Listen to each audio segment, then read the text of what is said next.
The dining room of Larkspur's, one of the city's most exclusive restaurants, shimmered under crystal chandeliers. Every table glistened with polished silverware and crisp linens, and the murmurs of high-powered clientele floated like static in the air. In the middle of it all, Eleanor, or Ellie Matthews, a 27-year-old waitress with chestnut hair pulled into a tight ponytail, carried a tray with meticulous precision. Hey guys, before we get into today's shocking story, make sure to subscribe to my channel. Today, a millionaire thought he could humiliate a waitress, but what she did next shocked everyone. Comment your country below, and trust me, the real shocking part is coming. You have to see it. Her hands steady despite the pressure. She had worked here for 2 years, observing the world of wealth from the margins, learning, noting, surviving. Tonight, the room vibrated with a new tension. At table 12, Alexander Pierce, a 38-year-old white American billionaire with tailored suits, sharp cheekbones, and icy blue eyes, leaned back in his chair, swirling a glass of vintage Bordeaux. His smirk was sharp, deliberate, a weapon honed through decades of privilege. He had noticed Ellie before, of course, her composure, her quiet intelligence, but tonight he had decided she needed to be reminded of her place. "Miss," he called, loud enough for nearby tables to catch, "I don't see why the menu is so complicated for someone in your position. Isn't serving a glass of wine basic, or is that beyond you?" The murmur of nearby diners sharpened. Ellie felt the heat rise in her cheeks, the unfair sting of humiliation. She placed the tray down with care, holding herself upright. No one needed to know she had been studying Alexander for months, his routines, his arrogance, the way he underestimated those he deemed beneath him. "Of course, sir," she said calmly, her voice steady but polite. "I'll make sure the next glass is perfect." Her words were innocuous, yet the subtle defiance in her eyes didn't escape him.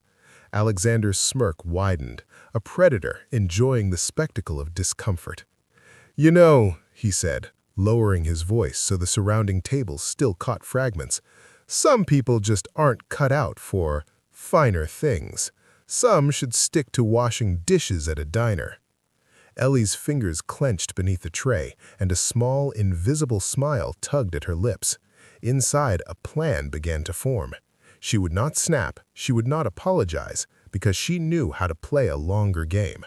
Tonight was only the first act. As she walked away, her steps measured and deliberate, she caught the eye of a young busboy. He gave a slight nod, subtle, almost imperceptible. She had allies in the margins, and though the billionaire believed he had dominated her, he had no idea that every humiliation, every public sneer was planting the seeds for a reckoning that would leave him exposed in ways money could never shield. Ellie spent the following week gathering information, not gossip, precision.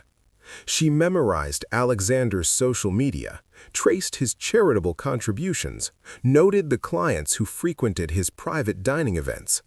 She discovered a pattern: arrogance, indulgence, reliance on public admiration. Every weakness became a thread to pull. Friday evening, Larkspur's hosted a gala for local philanthropists. Alexander arrived early, confident as ever, waving at acquaintances.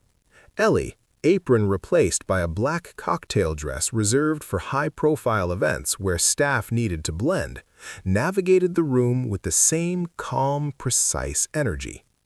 He spotted her immediately, leaning on the bar, wine in hand, his eyes assessing. "Ah, there she is," he said to a nearby associate. "Miss Matthews. Serving the upper crust tonight? How quaint."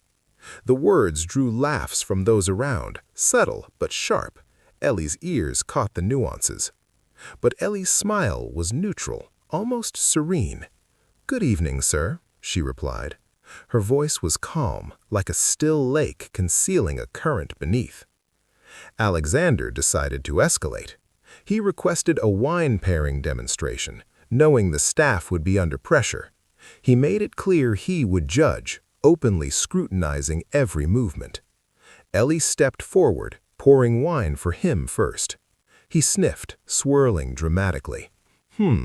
Adequate, but I expected more finesse from someone with your reputation. The room's attention sharpened. Ellie's heart beat steady, but her mind raced. She knew his reputation: arrogant, public-facing, a man terrified of being outmaneuvered socially. Tonight, she would set the table for humiliation, but indirectly. "Thank you, sir," she said lightly. Then, with a subtle adjustment of his glass, she added, "I noticed you prefer the 2016 Merlot from the estate vineyard, unusual for someone who usually brags about the Bordeaux Reserve. Quite an interesting choice." Gasps fluttered around the room. Alexander's smirk faltered for a split second. Ellie's knowledge, insider knowledge, made him uneasy. People leaned in, the seed of doubt planted. Alexander's laugh returned, slightly forced, but Ellie's subtlety had done its work. He hadn't realized it, but the first cracks were forming in his armor. Outside the public eye, Ellie began compiling evidence of Alexander's vanity for social exposure. Emails boasting about humiliation tactics, witnesses from other restaurants, inconsistencies in his public persona. Every insult he delivered in the restaurant would eventually be mirrored in his own social downfall. For now, though, she remained the polite, competent waitress, patient, calculating. The slow burn had begun. Alexander, confident in his superiority, unknowingly walked closer to the trap with every step. Weeks later, the restaurant hosted Alexander's private corporate dinner. Invitations were selective, cameras discreet, and the billionaire was in full control. Or so he thought. Ellie had prepared meticulously. As the meal progressed, she served with precision, noting every slight, every boast, every subtle insult Alexander threw at the staff. He complimented her once, smugly, as if that proved his dominance. "Finally, some improvement. I might have overestimated you." Ellie's hands were steady, but her mind raced. She activated her plan. A strategically placed guest feedback tablet recorded each incident of Alexander's public arrogance. A few subtle cameras, placed in plain sight, captured moments of him belittling staff and guests alike. Every smirk, every whispered insult, cataloged. At the height of the dinner, Ellie casually engaged in conversation with the CEO of a rival corporation. "Did you know Alexander donated to that charity last year?" she asked innocently, showing the tablet, preloaded with minor inconsistencies in his public narrative. The CEO, a discerning woman, leaned in. A ripple of disbelief passed around the table. Alexander noticed too late. The room's attention subtly shifted. Questions rose. "Wait, this doesn't match his public statements," murmured one guest. Alexander's control wavered. He tried to laugh it off, but Ellie's calm, deliberate composure, paired with factual evidence, left him tongue-tied.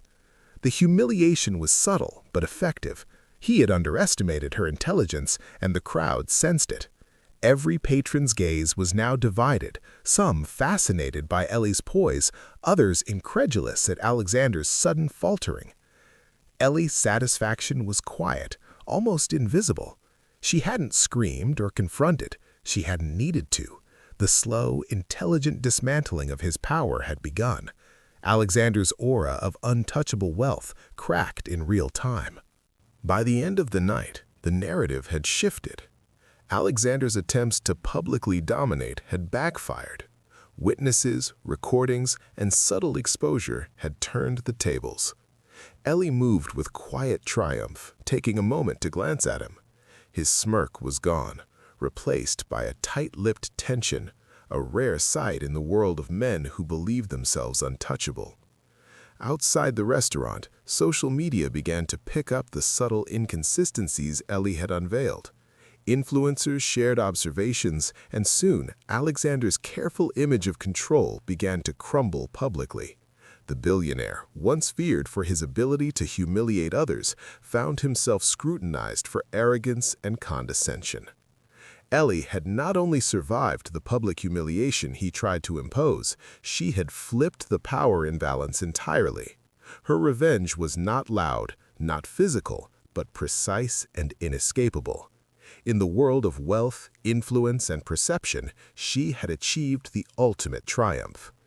Alexander, sitting alone at his private lounge hours later, reviewed the viral posts. His wealth remained, but his reputation was fractured.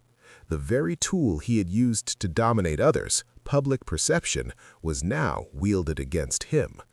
Ellie, meanwhile, left Larkspur's quietly, her steps light, a small but victorious smile on her face. She had not just answered his humiliation, she had rewritten the narrative. Alexander Pierce, the man who believed he could crush anyone beneath his heel, had learned an unforgettable lesson.